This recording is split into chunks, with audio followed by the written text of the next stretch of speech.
Welcome back mga kalapatids, dito sa Madlalop TV. For today's video, isang kalapati daw natin ang nadagit mga kalapatids. So ito yung picture. Ayan. So base dun sa picture mga kalapatids, nakaperso nga yung ibon. And then at ang sabi ni Idol, Madlalop TV daw yung nakalagay. Tapos yung isang ring is OLR. So ito yung video eh. Siya si Idol Madla, nakakahanga, may mga hawak, gandang linyada. Ika'y inspirasyon kung bakit hanggang ngayon ako'y palaging pumakarera. Meron siyang video, lagay natin dyan sa My Gedli para makita nyo.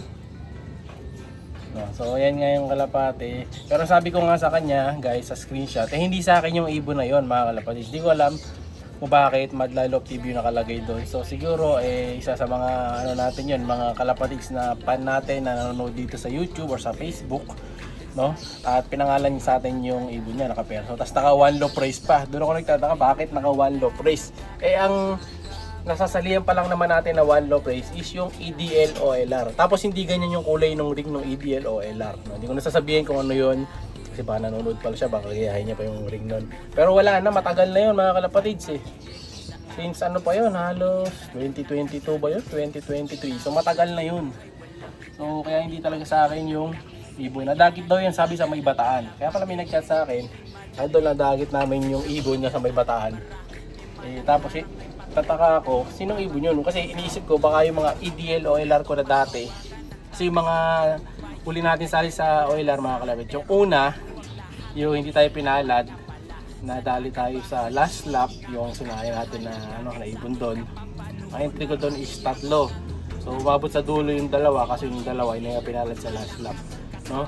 So tapos sumali ulit tayo sa the next year, season 2. Kaso nangyari, na-cancel naman yung karera, binalik sa atin yung mga ibon. So kinuha ko ulit doon, sinundo ko. Ilang entry natin doon? 5 yata yun. Tapos may mga pasobra pa kasi marami akong kinuwang ring. Anong nangyari? Binenta ko. No? Binenta ko na yung iba. Kaya tataka ako kung yun. Kasi kung yun, tapos matitrace ko naman kung sino yung bumili sa akin, ibabalik ko dun sa bumili. Kaso nung nakita ko nga yung ring, hindi pala yun mga kalapatids. Ibang ibon pala. No? So sino man yung may-ari nun, ayan, hindi ko alam kung bakit gano'n yung ring, pero hindi sa akin yan. Ayun, maraming salamat din kay Idol kasi sinunfirm niya kung sa atin talaga yung kalapate. Willing naman daw silang isoli. So, mamaya, second lap na sa derby, itong ating contender na si Blue, mga kalapatids. Kung saan nag number 6 siya overall sa first lap pa lang. No, number 1 contender natin yan. Titingnan natin kung magiging contender pa rin siya sa darating na next lap.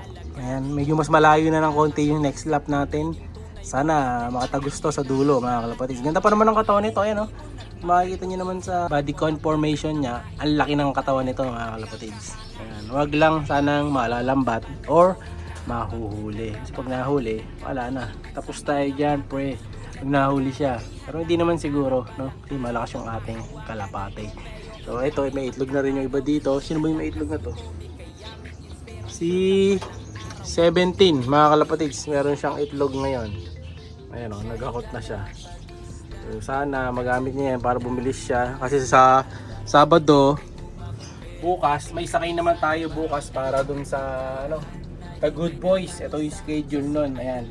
So ang laban nun is Concepcion Tarlac, maaaring may pooling na daw. So pwede nating isali sasali ko to.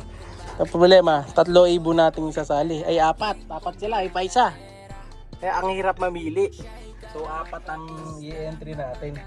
Yan, kaya kung gusto nyo kayo mag-entry, pwede naman, na lang, 50-50 na lang tayo pagka kung sakaling nanalo yung entry nyo. Pero pag hindi nanalo, ganoon talaga, walang sisihan. O yan, pili na lang kayo. No? So, ako, magsasali ako ng 2. So possible, ito mga kalapatid, si Blue ay si 17. Ay hindi, baka hindi ko na sakay si 17.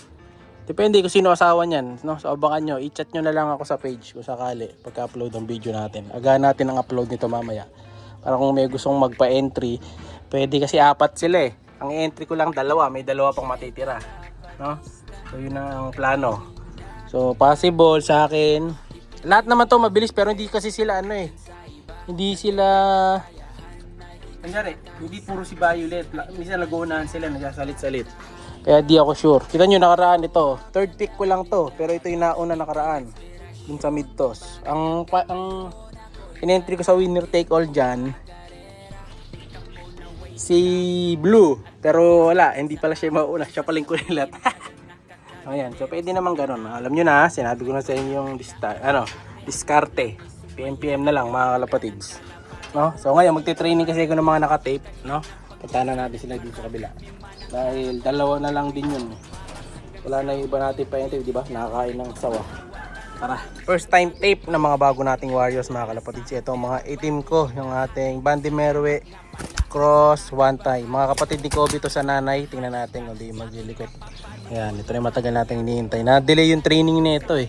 No, medyo may kulay na yung mata. Kita nyo, pearl eye na yung mata. No, so tape natin gaya ng dati. 5 bagwis pa rin, kabilaan. Ayan. Kuha tayo ng 1, 2, 3, 4, 5. Tape natin yan. Ayan. So, simulan na natin. Ito na siya, na-tape na natin yung kabilaan. So, 5 dito sa kaliwa. Tapos 5 sa kanan. So, 5-5 yan mga kalapatids. Hindi na makakalipad dyan pag meron ng 5 na kabilaan. Pero medyo mailap tong itim na to. Matakbo. Ayan, ganyan lang magagawa niyan mga kalapatids. Next bird. Ito yung kapatid niya, itim. Dalawang itim yan mga kalapatids eh. Ayan o. Batang bata.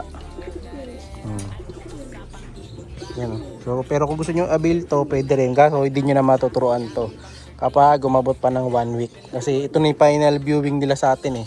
Pagka na-viewing na natin sila dito na nakatape na sa labas, ala na, di na matuturuan. Dito na masasanay. No? So, nung nakaraan, merong nanalo sa akin sa ending mga kalapatids. Taga siya, Mindoro. Pinadala natin na Manila, tapos dila sa Mindoro. Problema, pag dating sa Mindoro, doon na sa kanya ng 2 araw. After ng ilang araw, nakawala. Yun nga lang, hindi nababalik dito mga kalapatids kasi nga, walang training dito yung ibon. So sayang mga kalapatids, layo na narating mula dito sa Pampanga papunta dun nga sa Mindoro, kaso nakawala lang. So sayang din yung ginastos nung kalapatids natin na pagtaya, no? Kaya kapag tataya kayo sa ending, bibili kayong kalapate, kailangan siguraduhin nyo na yung cage laging nakalock or nakasara. Kasi pag nakatakas yung kalapate na nabili nyo, pag bumalik sa may-ari, swerte kayo, pero pag hindi na, malas. No? So ito, titape na natin si Black. Labas na, ayan, palalabasin na yung 2 black. 2 lang pala yan, dapat 4 yan mga kalapatids. Kaso nga, naging 2 na lang. Yung isa stock bird ko yun, so hindi ko titrain. Ayan, lumabas na si itim na isa. So yan, 2 itim na yan. Tapos, lalabas na rin ni Madlato mamaya yung iba. Nakalabas na? So nakalabas na pala mga kalapatids. Ayun na pala yun, yung mga nasa taas na yun. Yan yung ibang ibon dito sa baba ng mga bagong train. Ayan o. So sinasanay na sila. Ito madaling masasanay ito, 2 lang, tapos pareho pang itim. So madaling silang tandaan kapag nawala sila. So nilipat mo ng tipler sa kabila? Tipler nilipat mo na? So nilipat muna pansamantala ni Madlato yung 2 tipler dito sa kabila sa mga young birds para meron silang guide pag lumilipad. Yan, akit ako. So ngayon meron ding expo dyan sa may Manila. Kaso hindi ako sure kung tayo ay makakapunta mga kalapatids. Dahil nga yung paglakad ko medyo hirap ako maglakad. Ayun, injured tayo mga kalapatids. May tali ako sa paa. Kaya hindi tayo sure kung makakapunta tayo. Pero titingnan ko kung makakahabol ako ngayong Sabado bukas kasi Friday ngayon. Sana makahabol tayo, no? At pag full na pa ako bukas, pupunta tayo mga kalapatids. So ito yung dapat natin gagawin, stock bird. So hindi pang stock bird yung isa mga kalapatids. Flyer ko yun. Speed bird yun mga kalapatids, yung nakain ng sawa. Ito yung natira. Ito pala yung pang stock bird ko. So hindi pa na-vaccine yun yung isa, kaya meron siyang white na ring. So ito wala nang white na ring, kaya siya na yung naiwan dyan. So dito pala dumaan yung ahas mga kalapatids sa butas na yun. Ayun, Diyan siya dumaan sa butas na yan. Kaya pala malaki yung butas. Ayun, So nung tumatakas siya, diyan siya dumaan. So lalagyan natin ng takip yung mga butas niya sa susunod na araw. Katulad nito, yan. Ito yung mga butas na to, yan. Yan ang gamit ng mga ganyang plastic screen, kaya merong ganyan. Ang problema, yung iba nasira na ng mga ibon, kakatuka nila. Yung iba naman talaga bumigay na dahil sa kalumaan. Kasi nasa 5 years mahigit na yung loft natin, 6 years na yata to, 7. Ayun, marami din butas doon. Kailangan malagyan natin ng mga screen. Ayun yun yung mga butas, ang lalaki. Diyan dumadaan yung mga ahas pagka may pumapasok dito sa loft. No? Pero ito, minsan dumadaan din sila dito.